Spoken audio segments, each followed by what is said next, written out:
Okay, so we're going to continue with the impact of neoliberal policies or the implementation of market-oriented reform policies on the party system. Last lecture, we talked about, like, we tackled this issue from two different perspectives. The first one of Murillo, when she talked about this union or micro level, she gave like this kind of interaction between micro and macro level analysis by focusing on the interaction between trade unions and government, and how the decision of trade unions to go for militancy or restraints within like a national context of different the existence or absence of partisan competition, like gave rise to four main types or categories of the relationship between unions and government, from successful militancy and opposition, or unsuccessful militancy and resistance, or successful restraint with kind of cooperation between trade unions and political parties or the national government, and unsuccessful restraint with total kind of subordination of trade unions and labor movement to the existing ruling party or the national government. And then Ken Roberts offered another perspective by focusing on like the endurance, the stability or instability of the entire party system, which maybe it's kind of meso level of analysis, by offering this typology between like departing from the initiator of the market reform measure, in order to offer this typology between the programmatic alignment or programmatic de-alignment, and then technocratic conversions that actually the political dynamics of these kind of programmatic restructuring affected the level of stability or instability of the entire party system. And then, as I mentioned last lecture, Lupo turned the analytical focus downward to where, in order to focus on the voter behavior or the voter attitudes toward the existing party. So in order to speak of stability or instability or endurance or breakdown of particular political parties, you need to examine or to focus on the attitudes and the degree of attachment or partisan identification from the voter's point of view. So here what Lupo actually tried to focus on, and he developed, this theoretical framework in order to investigate party breakdown or instability of some political parties in the region after the implementation of neoliberal reform policies. So he actually introduced, this concepts of brand dilution and party performance, and how they combine together in order to account for endurance or breakdown of political parties. And he actually opted for, or he selected two main cases in order to show the plausibility of this theoretical framework and applicability to particular context, mainly Venezuela, with the investigation of the collapse of the two-party system there, and in Argentina with the disappearance of the radicals from the political scene after 2003, was kind of the stability and continuity with the Peronist party there.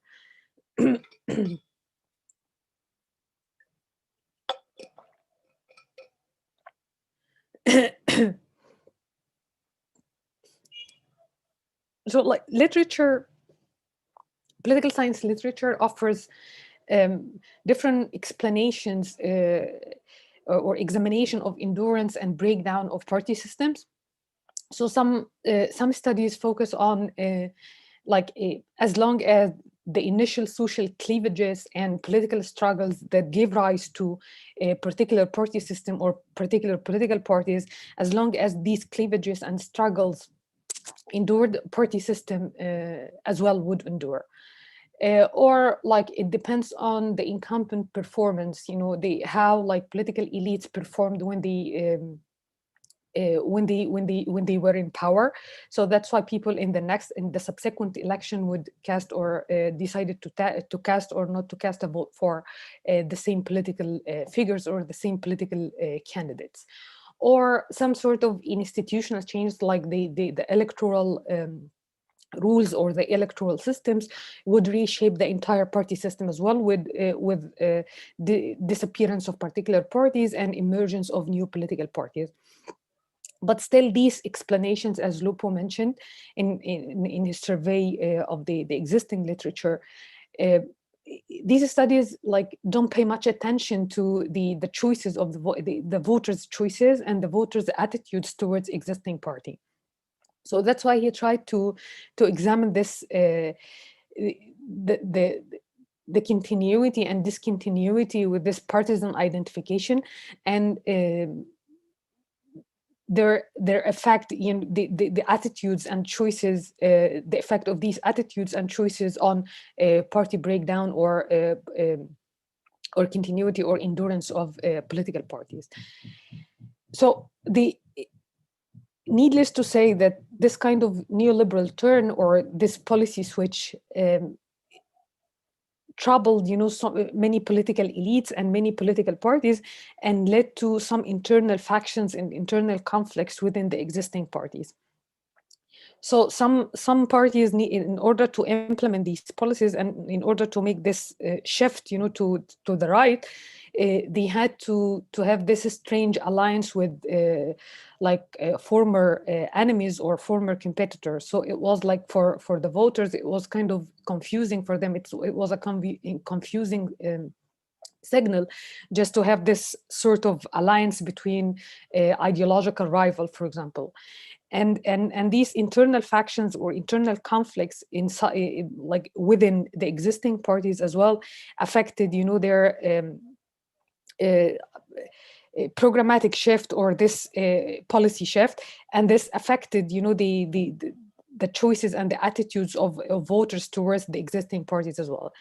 So the close examination of voters' perception of party's brand. So the brand here means when you cast a vote for a particular political party, or you feel like they are affiliated or you belong to a particular political party, because it's kind of a affiliation to similar, you feel like some sort of, you have like some sort of similarity and you're closer to this social group or this political group. So in Latin America, the shortcut, for this is the ideological positioning on this right-left dimension. So if you have this kind of beliefs about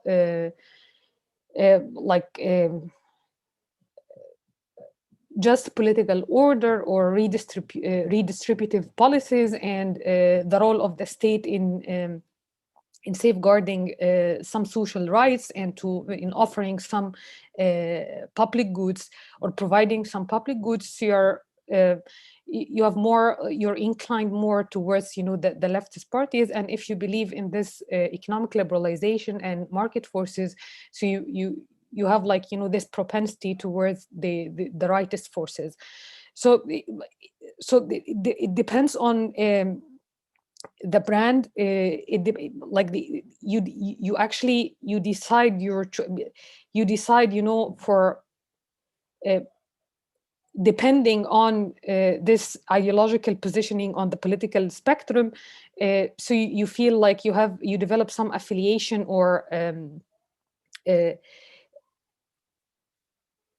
or sense of belonging towards particular political group or particular social group. This is what social psychologists would call comparative fit.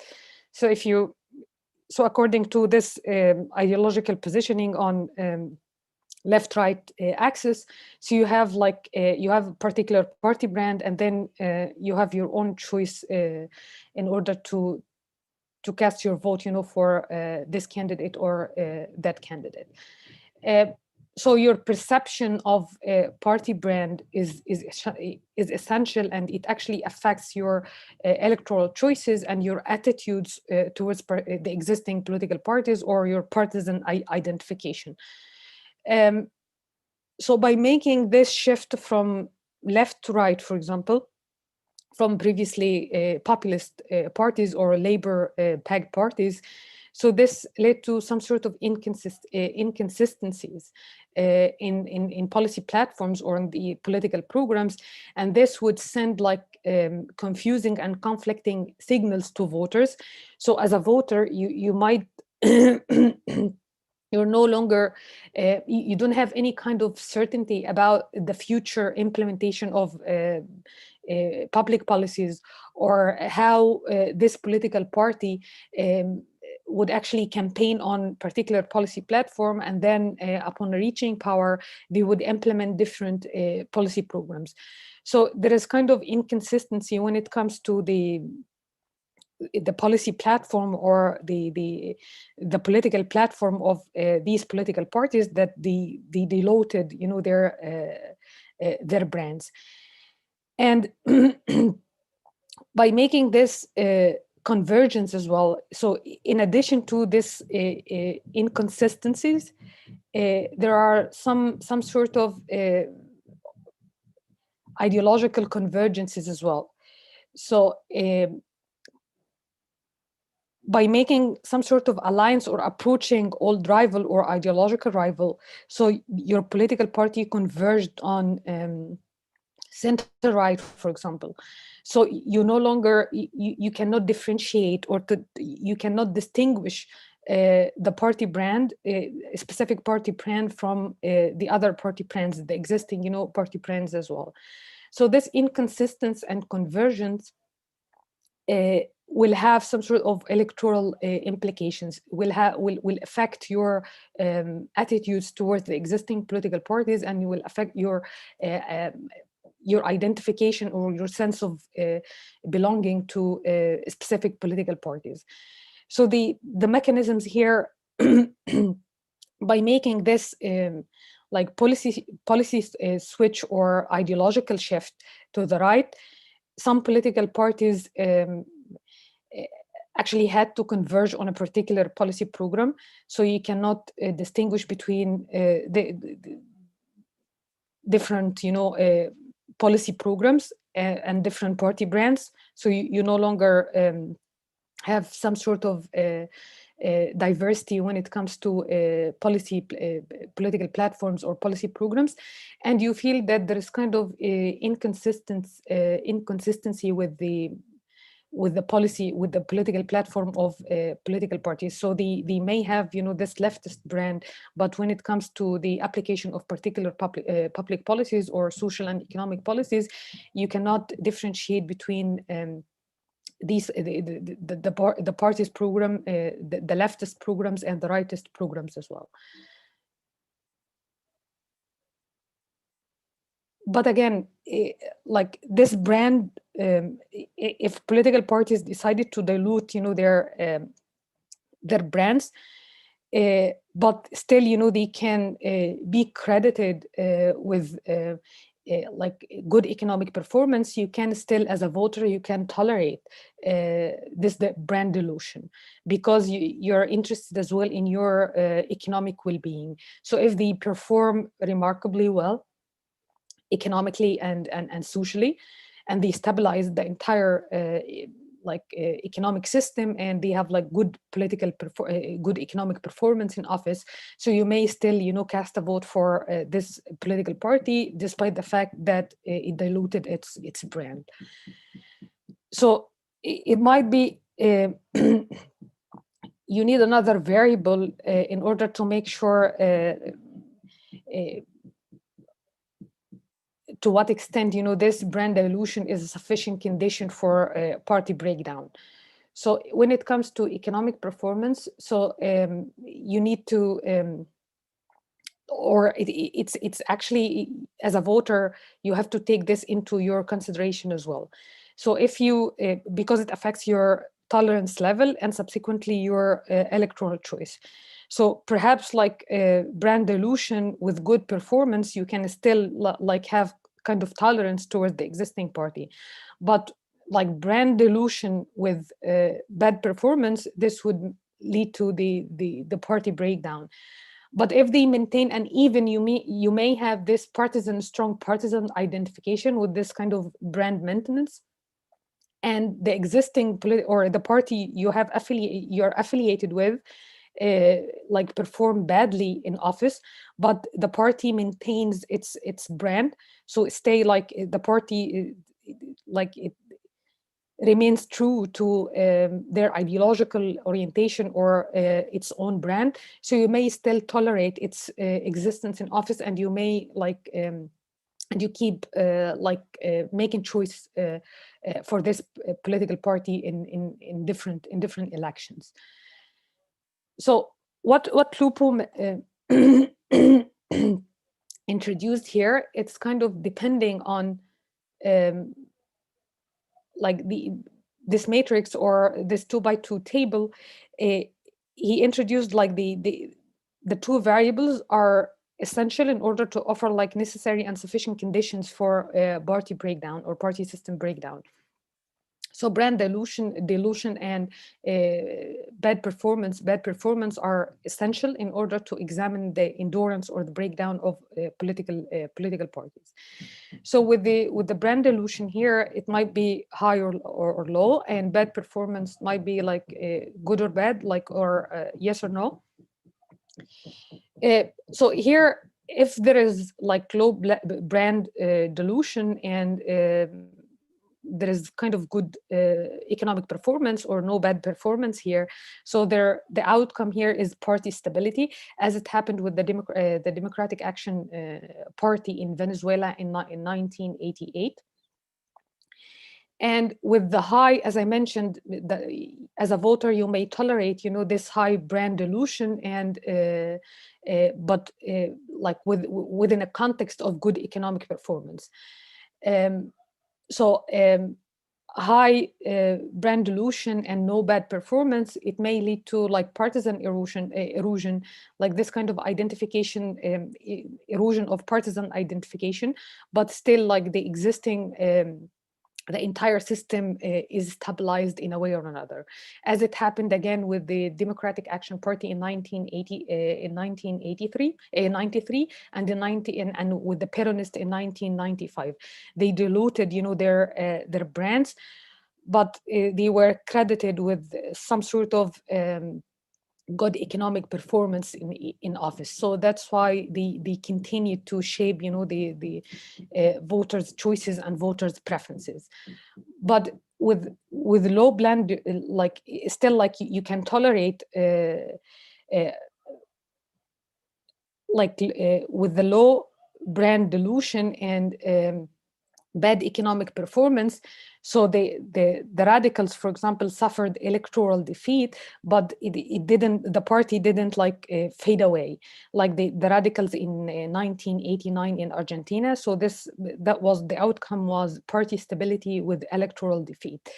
And but this is like the extreme cases of the party breakdown here, with high brand dilution and really bad economic performance that led to the entire collapse of specific political parties, as it happened with the two well-established political parties in Venezuela, COPE and Democratic AD in Venezuela in 1998, with the like Chavez reaching power, and the complete disappearance of the civic radical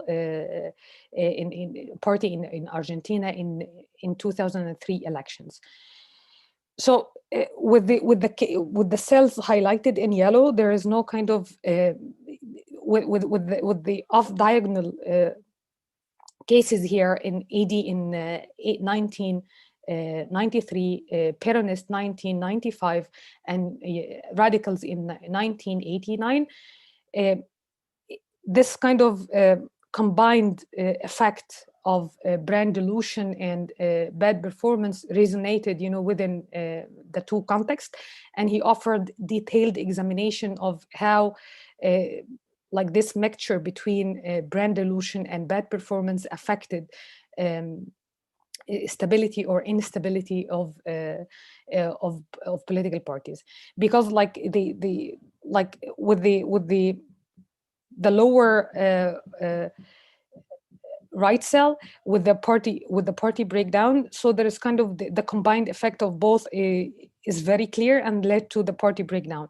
So examining of diagonal cases here would offer like a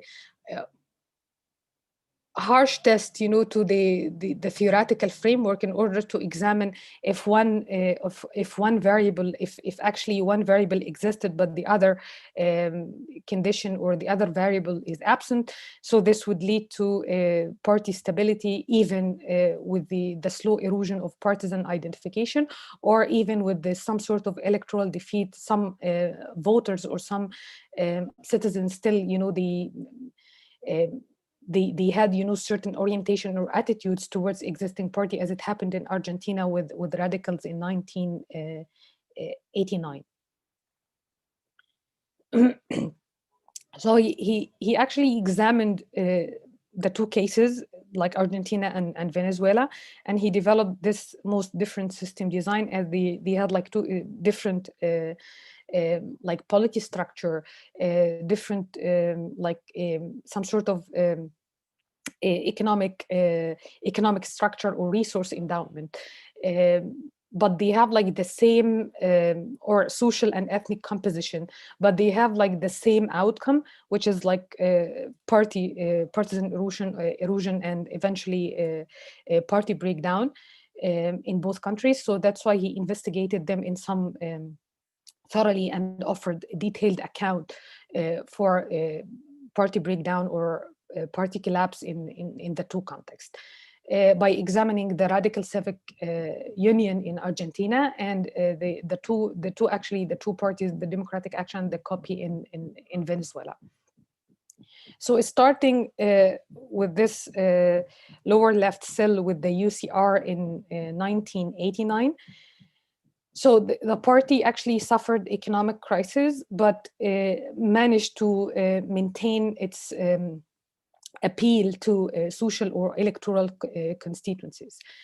So the radicals actually they were widely known for their elitist orientation. Despite their heterogeneity, the party gathered different elements of the middle class. So they had like some sort of heterogeneous ideological orientation, but still they kept the main like the main brand of representing the middle class and upper middle class, and they maintained their kind of orientation towards liberal economy or market reform measure that distinguished the party from Peronist, with its orientation towards labor union and redistributive and statist inclination or statist policies. So the implementation of neoliberal economic policies, it was somehow inconsistent with the party orientation, but it's still, not that weird, or it didn't send this kind of conflicting signal to voters, despite the heterogeneity between different elements of the radicals. They have long focused on institutional reform or electoral reform, but this shift towards the ideological or the economic, the neoliberal turn or the neoliberal orientation, it was not that inconsistent with the political platform or the political program of the radicals or the UCR. So after democratic transition, UCR actually assumed power.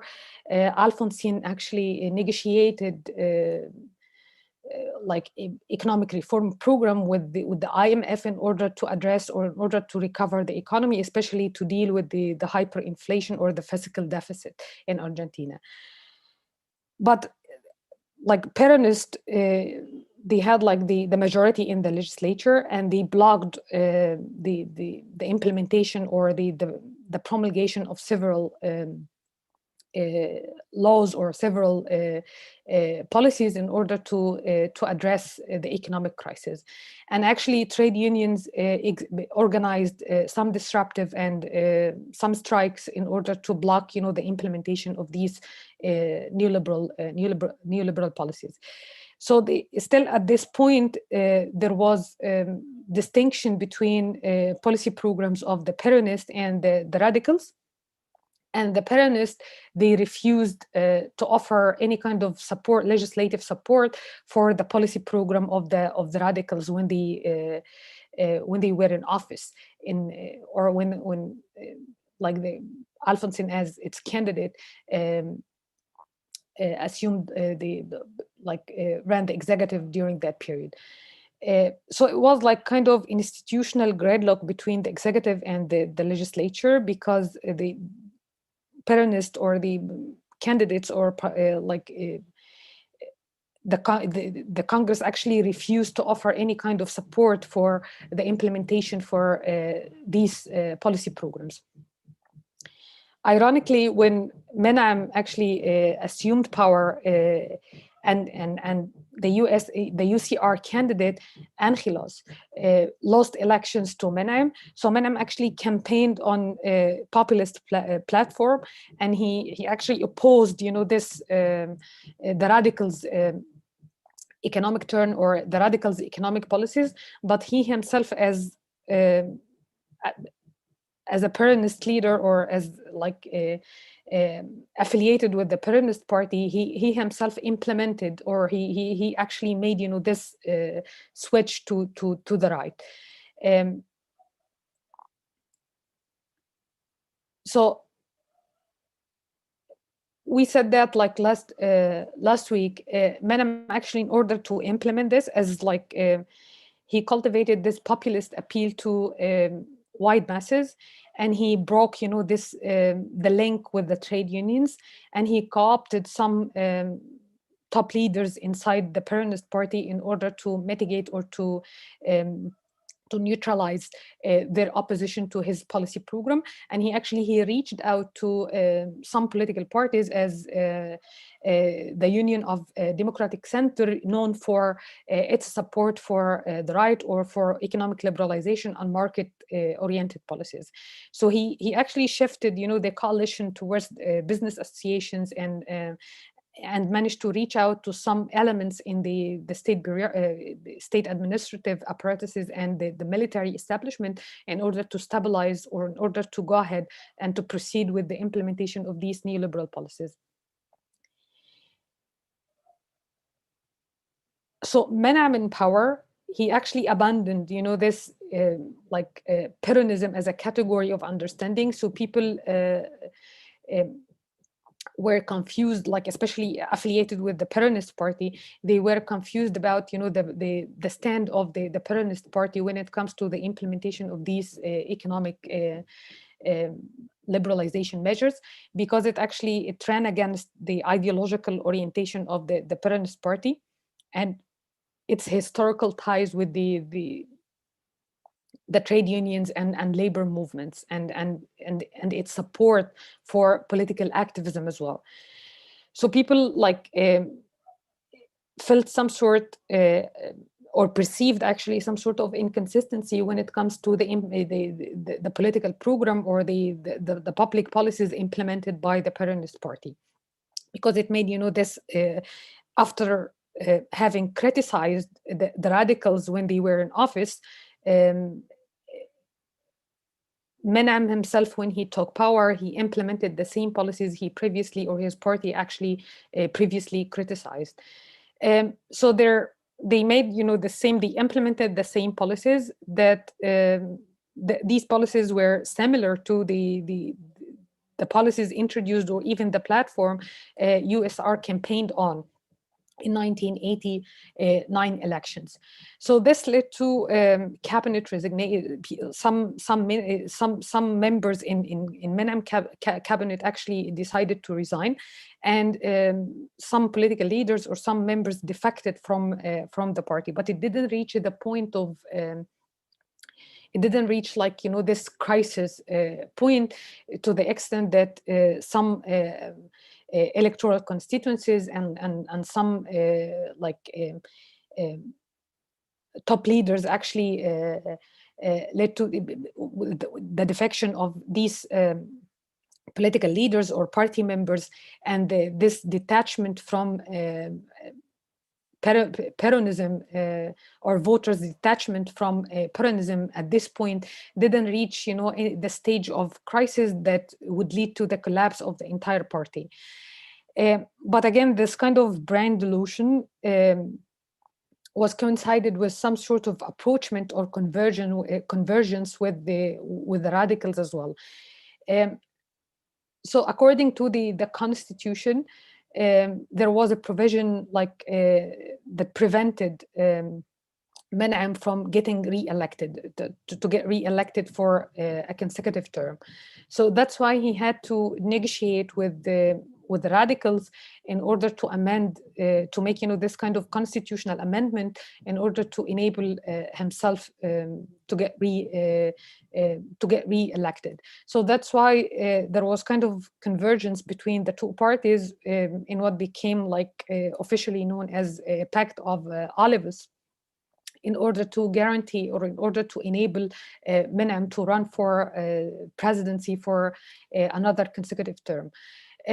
So with this kind of brand delusion and kind of approachment and convergence with the two parties, it's still the first condition of brand delusion with there, but still people believe that Peronists did well, economically well. LaAm did really well in office, so that's why there was kind of wide approval of his economic performance, and he was credited, for some sort of economic success. So that's why he managed to get re-elected, and voters actually rewarded him for his economic performance, and he got re-elected. So it was kind of erosion of partisan identification, but still the people or voters tolerated, this brand delusion because of the economic, the good economic performance. But again, the UCR or the radicals in office in 2003. So previously here in 1989, it was economic crisis, but still people felt some sort of affiliation or attachment with the radicals. But in 2003, it was a totally different story. So in 2003, the radicals regained office with their alliance with, by making, alliance with Free Passo. The Alianza reached power in 1990 in the presidential elections in 1999.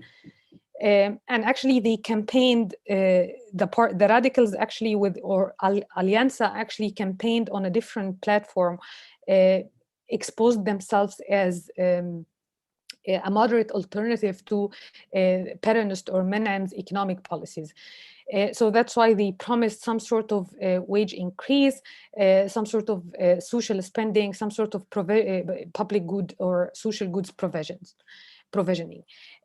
So this disagreement happened between the coalition partners after the after De La Rua, the candidate of the UCR, reached power, and the radicals or De La Rua actually decided, to make, some financial cuts in education and civil service, and to implement harsh austerity measures. And they previously campaigned on these policies, like this social spending, especially for education and social services. So what actually the party did in office was tax increase and implementation of austerity measures. So that's why he faced some sort of fierce resistance from his coalition partner from Frepasu. And he had to actually assert um, his authority or his power by and ruling by decrees, and actually neglecting totally his coalition partners. So this led to some sort of escalating conflict and hostility between partners of Alianza, and this resonated, with the citizens, or the like the wide masses that actually took to the street in order to vocalize or to voice, their opposition to the De La Rua's administration.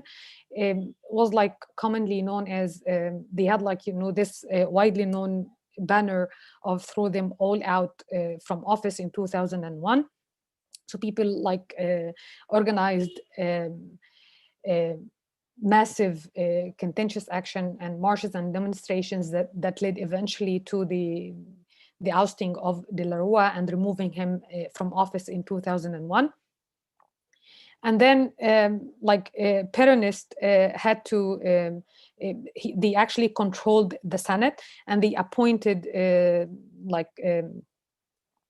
Duhalde, former vice president, and he actually lost elections to De La Rua. So he ran the country in order to, in preparation for the 2003 elections. But the two parties were totally in, it was like a total political chaos. And now voters or people like previously affiliated or had some sort of partisan identification with the radicals, the percentage actually dropped by the election time in 2003. Only 5% identified with the radicals, and this eventually led to the disappearance or the breakdown of the party and its disappearance from the political scene. It was like a kind of different story with the Peronist, because the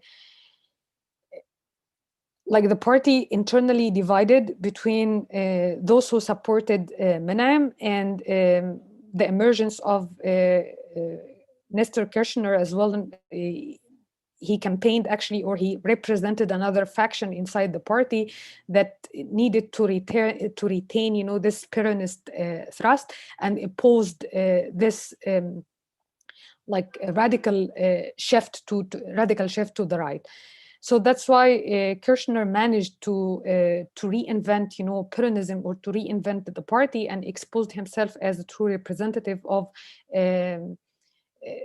this Peronist ideology, or this ideological predisposition that favored labor unions and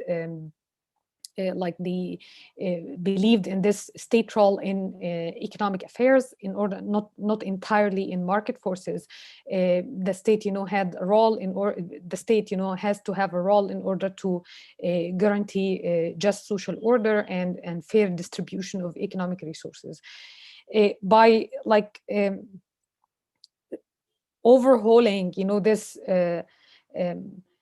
the party from within. He actually campaigned on. He managed, or Kirchner managed, also to attract some of the rising popular opposition, and he reached out to non-core constituencies in order to broaden or to actually expand the support base of the Peronist party. So that's why the Peronist party readjusted and managed to readapt to the new circumstances by actually reinventing, this Peronism as the ideological underpinning of the party, and as well promising, some sort of institutional reform in order to respond to people's demands. Because the people who talked to the streets in 2001, they asked for toppling De La Rua for and criticized the neoliberal economic policies, but some some popular sectors as well asked for some judicial and institutional reforms in order to democratize or to eliminate some sort of corruption that existed or it became prevalent in state institutions, especially the judicial branch or the judicial institutions. So Kirchner managed to appeal to the new rising social forces and expanded the social support base of the party, and managed to restabilize the Peronist party and to attract, some sort of supporters to identify themselves with the Peronism as an ideology.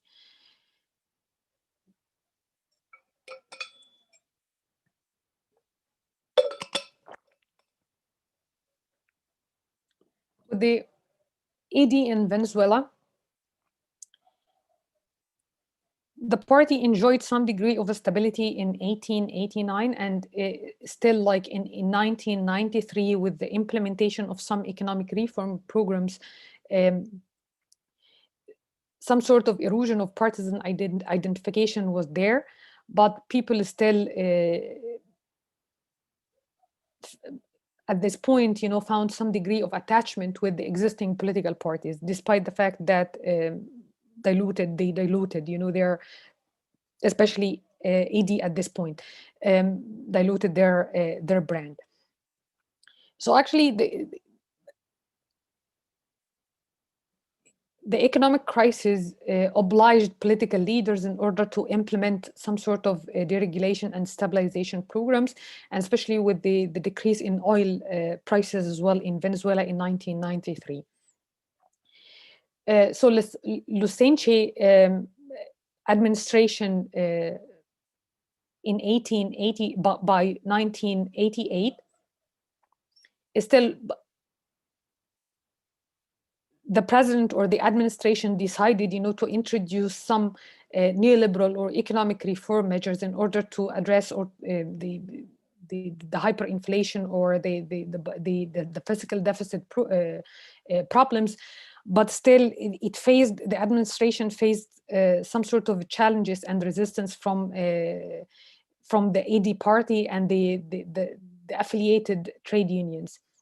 So that's why the party had to to offer some sort of reassurance and to reassert its ideological orientation towards statism and labor protection. And actually, they tried to introduce the party, but the party in 1993, with Paris as well, the party had to introduce some institutional and economic transformation in order to address, the severe economic crisis. So what happened?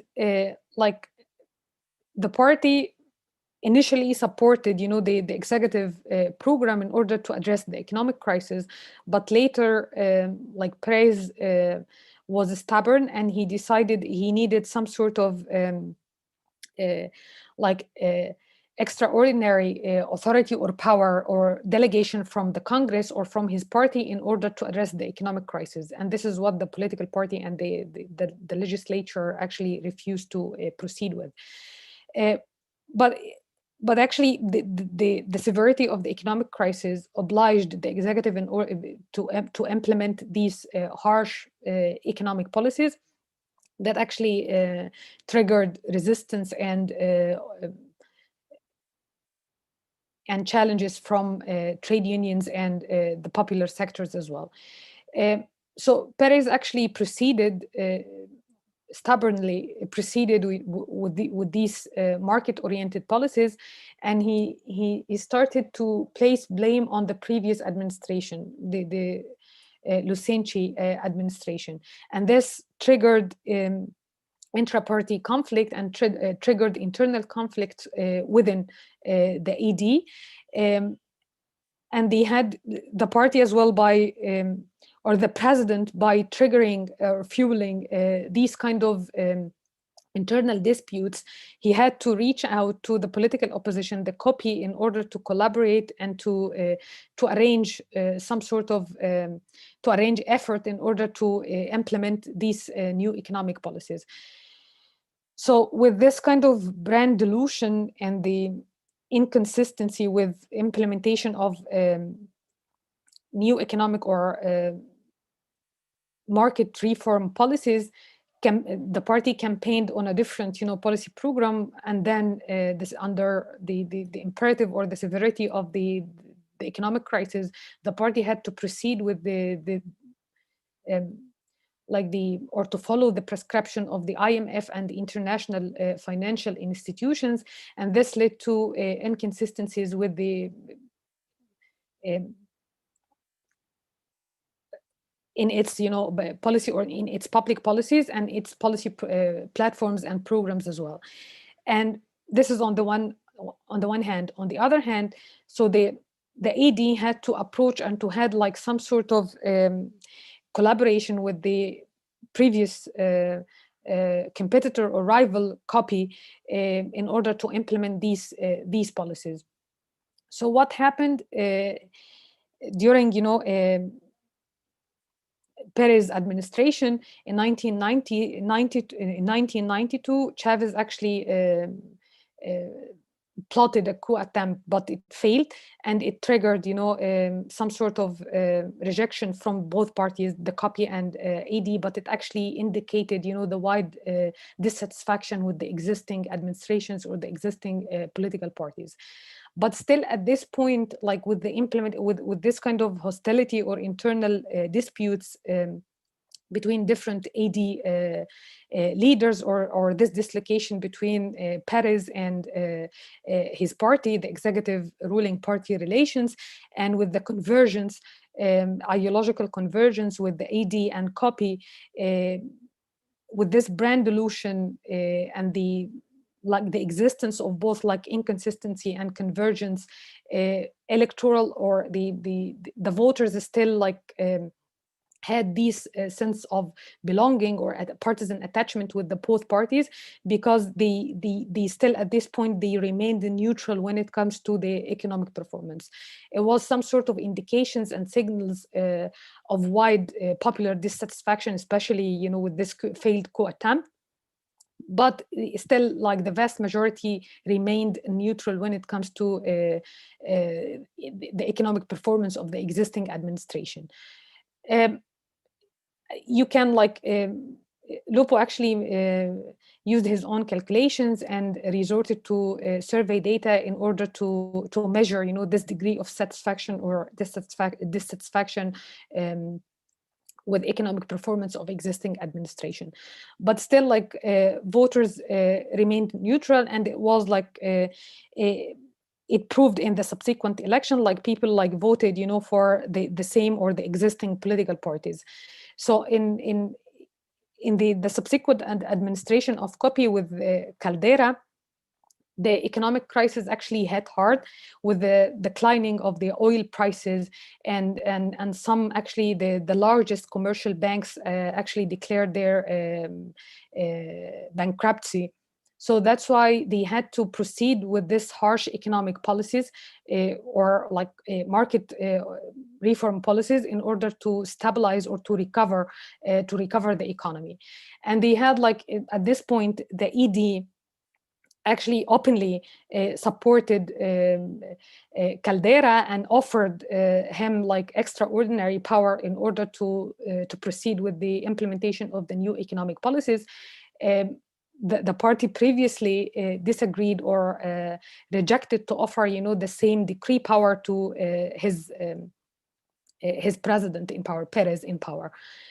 So actually it was a complete convergence or close collaboration between the two parties, and it became widely confusing and difficult to distinguish between the two programs.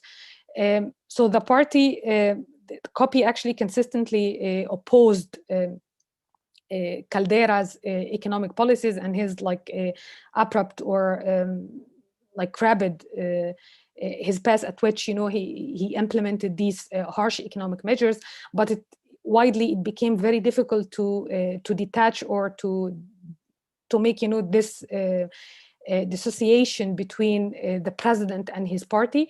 So the inflation rate actually skyrocketed and reached 60%. Unemployment rate at this in this year reached 15%. So the economic crisis like went out of control, and it began like the administration started to call for new economic programs, or started to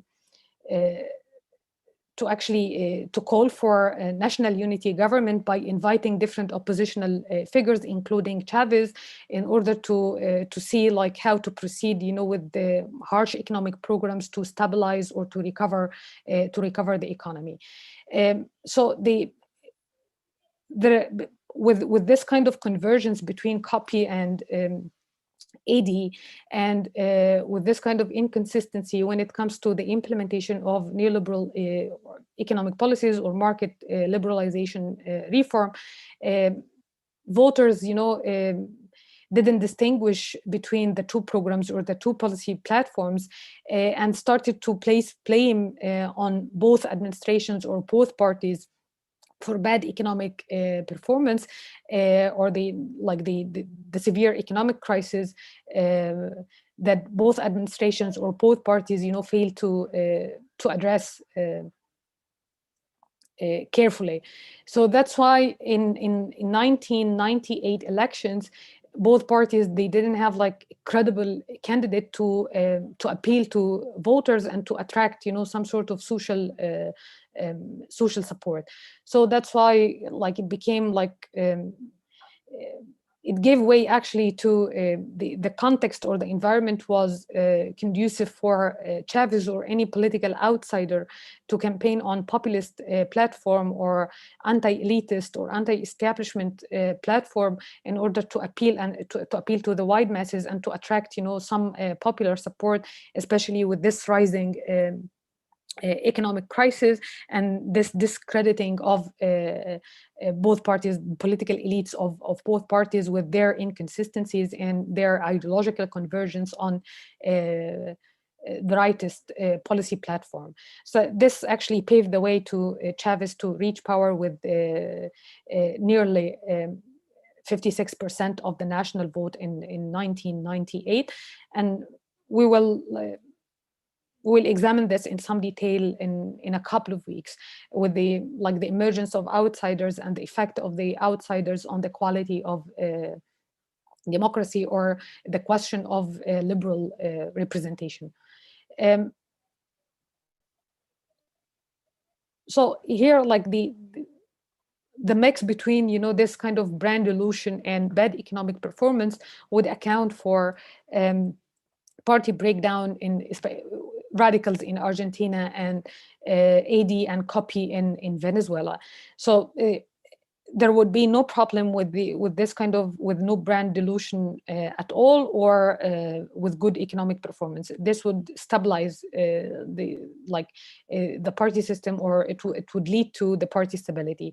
But with the high brand delusion and bad economic performance, this would lead to party breakdown, as it happened in 1998 with the rise of Chavez and the entire collapse of the two existing political parties in Venezuela, and with the detachment of voters from radicals in Argentina in 2003, that the three parties totally disappeared from the political scenes in the two countries. By examining of diagonal cases here, he examined, you know, whether or not, you know, brand delusion was a sufficient condition in order to account for or to explain, you know, the party breakdown in the two countries. So that's why it was like the brand delusion combined with bad economic performance and lower, you know, tolerance level of voters towards economic performance of the existing political parties would account for eventually to the eventual breakdown, or to give, like, you know, the death blow to to the existing political parties, as it happened, with the in 2003 elections that dealt, the death blow to the radicals, and 1998 elections that like paved the way for Chavez to reach power and to reshape the entire the polity, not only the party system, but the polity structure by campaigning on, as a political outsider, campaigning on anti-establishment political platform.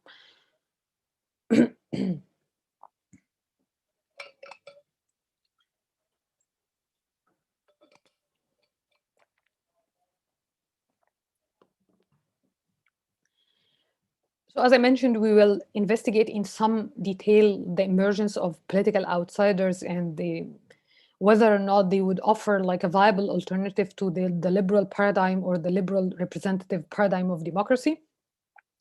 And that led to like the entire collapse of party system in Venezuela. That was like one of the puzzling issue, in Latin American, in the Latin American literature, after the implementation of the neoliberal policies, that like the well-established or the deeply entrenched political parties totally disappeared and gave way to Chavez as a political outsider to reshape, the institutional setting or the institutional environment in Venezuela in 1998.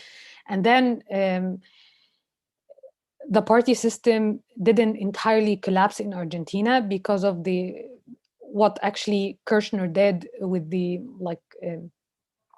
renovating or overhauling, the Peronism or the Peronist party, and appealing to a wide social constituencies in order to reestablish or to recast the party linkages to electoral constituencies.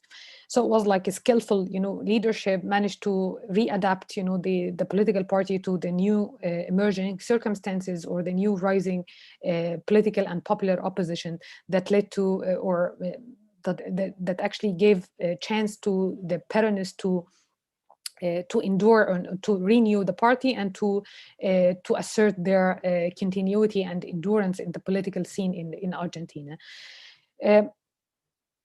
So we have like different perspectives when it comes to the impact of neoliberal policies or the effect of the implementation of the neoliberal policies on party systems. So with some totally collapsed and others like as a system actually managed to rebalance and to assure its some sort of stability, and with others actually proved some degree of resilient, as I mentioned last lecture. So here we tackle this from three different perspectives, as I mentioned, with the interaction between micro level and macro level, as Murillo introduced, and then with this programmatic restructuring and how the political dynamics conditioned, the way party system as a system responded to the challenges and the vulnerabilities emerged in the aftermath of the stabilization and the structural adjustment programs. But here, focusing on other cases as well, you may introduce like a variable regarding to the party's adaptation strategies by focusing on how Peronism actually appealed or managed to recast or to reestablish its ties to electoral constituencies with some sort of adaptation strategy that attracted wide masses and appealed to the new emerging political opposition that actually kept the entire system from collapsing or from being much more vulnerable to populist appeals or political outsider. So here, focusing or investigating, as we are going to see next week and the week after, when we tackle, this institutional decay and the adaptation strategies of party system and how they improved on the quality of representation, like new leadership emerged from within, and they adopted different adaptation strategy that kept the system or prevented the system from collapsing. for like Chile was kind of a crucial case as well because, as I mentioned last week, like Pinochet, it was like early reformer, and the military regime under Pinochet actually took these kind of drastic and radical economic reform measures, and surprisingly, the Concertación actually continued with this. When we mentioned like the prospect theory would help us explain the continuity with the existing economic policies as well. Like Elwin, when he reached power, he decided the Concertación, the center of left coalition, decided to continue with the same economic policies in order to maintain, they found themselves, in the domain of gain. So that's why they decided, to maintain their benefits instead of running, any kind of risk by implementing different economic policies. But again, it's not a static process. It's much more dynamic. So as Lupo examined, like the performance of political party brand dilution and party performance of different administrations in different time periods. So here it's still like this kind of programmatic alignment and the continuity with the same economic policies that stabilized the regime for a long time. It eventually led to some sort of shifting coalition in 2000 by 2005. Some sort of popular opposition started to emerge against, Bachelet, against the Concertación administration because of their technocratic or ideological convergence with the right. So that's why in 2000, the elections in 2010 brought Piñera as a rightist candidate, to office. And that's why the Concertación or the leftist parties had to rethink or to renew their to reinvent, their coalitional politics and to reposition themselves programmatically in order to make, their policy program distinguishable from the right. And then, like Bachelet, reached power again after Piñera with the La Nueva Mayoría, the new majority coalition with some sort of differentiated and distinguished policy program from the right. So here again, the adaptation strategies and the of political parties and its coalitional, the political parties linkages to electoral constituencies and their coalitional politics with other partners from within the existing party system or from within the existing system is a crucial element or an important variable as well in order to examine the quality of representation and the rise and fall or the emergence of political outsiders and the breakdown of traditional political parties. And here another case here, which is like a crucial case as well. Unlike other cases in the region, as I mentioned, like Colombia, with this ideological convergence between the Conservative Party and the Liberal Party, and that led to that gave way to Rabi coalition to reshape the entire party system there, and in Bolivia and Ecuador and Peru, that gave way to political outsiders to reshape the entire political structure and the institutional configuration in their countries. And in Paraguay as well, this kind of ideological convergence gave way or gave rise to political outsider with Fernando Lugo as an advocate of liberation theology in 2008 that put an end to the dominant position of the two traditional parties, the Colorados and the Colorado and the Liberal parties there, but he failed, to reshape the entire political system. His Patriotic Alliance for Change actually failed to reestablish or to cast, to appeal to wide masses and to strike roots in the Paraguayan society in order to reshape the entire party system as it happened elsewhere in the region. So the technocratic convergence, or the convergence of the traditional elites, although it gave way to political outsider in Paraguay, it didn't actually it didn't help with the reestablishing or with reshaping the entire party system on the one hand, or reconstructing, you know, the democratic or the representative institutions on the other hand. So this actually would shift the analytical focus to the quality of representation, and